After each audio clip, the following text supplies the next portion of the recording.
Righto, so we spoke about the Venerable Dreadnought last time. Today we're going to talk about the normal Dreadnought, why he can be a bit more beneficial in some of the Brotherhoods as opposed to the Venerable Dreadnought. Now, in the old book, you'd always be like Venerable every time because of the increased ballistic skill, weapon skill.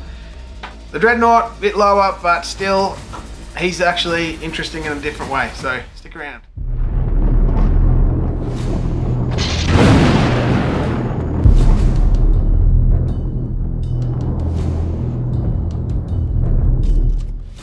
Righto, the Dreadnought. Let's have a quick look at his stats. Movement 6, weapon skill, ballistic skill, both 3+. Strength is 6, and toughness is 7. Wounds are 8, attacks are 5, leadership is 8, and he has a 3+ save. He comes standard with the assault cannon and the Dreadnought close combat weapon with built-in Stormbolter. Okay, so his weapon options are identical to the Venerable Dreadnought. Okay, so if you want to check that video out, I'll put a little one of those little wackies you can click and have a look. But otherwise, he can change his assault cannon for the heavy plasma cannon, the multi-melter, or the las cannon. I do recommend the las cannon mainly so you've got some longer range anti-tank. If you've got some other ideas and ways to get him in close, the multi-melter could also be useful. But typically the twin las cannons is the way to go. And also you have the option to swap his Dreadnought close combat weapon with the Stormbolter out for either a missile launcher or a Dreadnought close combat weapon with the heavy flamer. Okay, either of those is good. It just depends what you want to plug holes with in your lists. Okay, you can either just go for extra long range firepower or just keep him so he can do a bit of long range firepower and also have the ability to punch in combat as well. So, like the Dreadnought close combat weapon isn't bad. Okay, it's decent. It comes in a strength 12, AP neg 3 and 3 damage, and it actually has no negative to hit modifiers or anything like that, so it's actually good. Now, he does have the Brotherhood keyword, okay? So that means you can have your Grandmaster or you can have a Brother Captain nearby to get some reroll hits going off him.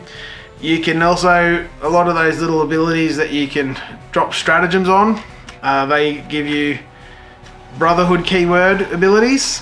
This dude will benefit from those because he is also core, okay? The Sword Bearers. So the Sword Bearers, their special stuff, it all says Sword Bearers Psyker, Sword Bearers Vehicle, Sword Bearers extra whatever, okay? The Venerable Dreadnought does not have any way to get the Sword Bearers keyword, okay? So the Sword Bearers, you can do Mark for Death, okay? You need to have one of your units within 12 inches of the unit that you're going to engage with. Costs 2 CP and it gives you +1 to hit, okay? So your 3+ to hit Dreadnought has now become 2+ to hit, so he's the same as the Venerable. It's just cost you 2 CP to get it. Yes or no, it's up to you. You've also got your Psychic Power, the Empiric Lodestone. It's Warp Charge 7, so it's one of those kind of ones that iffy, could go off, might not. It does have a range of 18 inches. Until the start of your next Psychic phase, each time a friendly Sword Bearer's vehicle unit makes a range attack against that enemy unit, add 1 to that attack's wound roll. A unit can only be selected for this Psychic Power once per phase. So that gives you the ability to have your las cannons focusing on a vehicle, and then instead of, typically your las cannons will be wounding vehicles on 3s. This suddenly takes you to a 2 to wound. Alright, so if you've done Mark for Death and you've done this Psychic Power, your Dreadnought's going 2s to hit, 2s to wound. If you've got your Grandmaster or Drago, or you've got a Brother Captain next to this dude as well, they're going to be re-rolling 2+ to hit and then re-rolling 2+ to wound. Okay? Now if you don't have the option to put either of those guys there for the re-rolls, you can drop that other stratagem on them that I mentioned in the Venerable Dreadnought chat, and that then gives you the ability to make the Dreadnoughts give their own aura to re-rolls, okay? So typically when you do run the Dreadnought, you probably take 2, maybe 3, you're not going to just take 1. You might sometimes, but typically you're going to take them as a couple to sort of bounce off each other. And they also give you something to sit back in your objective in the back with. So I did a battle report. It should be out before this video. and I was sort of trying to do purifying the objectives, and I was finding that I was using more punchy elite units that should have been up into the midfield fighting.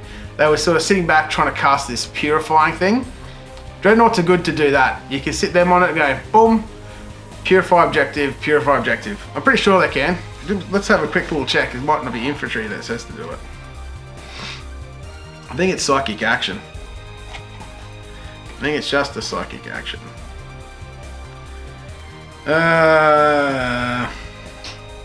Just says Grey Knight Psyker. So you can do that with your Dreadnoughts. Alright.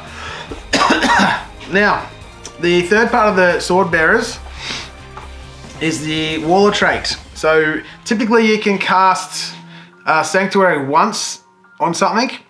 So you can have one unit of a 4-up save. Having this and a Warlord in the backfield helping out these Dreadnoughts, you can actually cast this one. It's a psychic action, and you select one friendly Sword Bearer's vehicle model within 12 inches of this Warlord. Till starting your next psychic phase, that model's a 4+ invulnerable save. So it basically does the exact same thing as Sanctuary, except it has to be onto a vehicle model. This gives you possibly 2 Dreadnoughts sitting in the backfield with a 4+ save. If you decide to not purify an objective with them and you've gone for the +1 save, then they're going to be 2-up, 4-up, which is basically the same as a Dreadnought. But the only difference is these dudes do need to be wounded. So one thing with the Dreadnought that is different, he doesn't have Unyielding Anvil, okay? Unyielding Ancient, sorry. So Unyielding Ancient is the 6-up Feel No Pain against your damage. This dude doesn't have that, but it shows in his points cost too, because he's a bit cheaper. But with a few stratagems and a bit of psychic ability, you can actually boost him up to be the same, and possibly even a little bit better because you're going to be re-rolling a bit more. So yeah, now when you build a list, you're not going to just look at it and go, oh, the Venerable, he's the obvious option. Now you're going to have to look at it and go, I need a Dreadnought in the backfield. Am I going to take a Venerable, or am I going to take a normal one? And you start to have to think and make decisions that way, right? I am probably going to do a Sword Bearers list up for the channel and play a game or 2 with that. And I'll look at trying to run probably 2 at least Dreadnoughts. And I'll be running probably Tech Marine with them as well. And might have something else. I might try and do the 2 4-up invos. I don't know yet. I'll figure out a list and then I'll play it through for you. But I'll probably run the 2 regular Dreadnoughts and then start pinging Sword Bearer stuff off. So yeah, that's the Dreadnoughts, both of them. I hope you enjoyed. Stick around because Fast Attack's coming up real soon. See you then.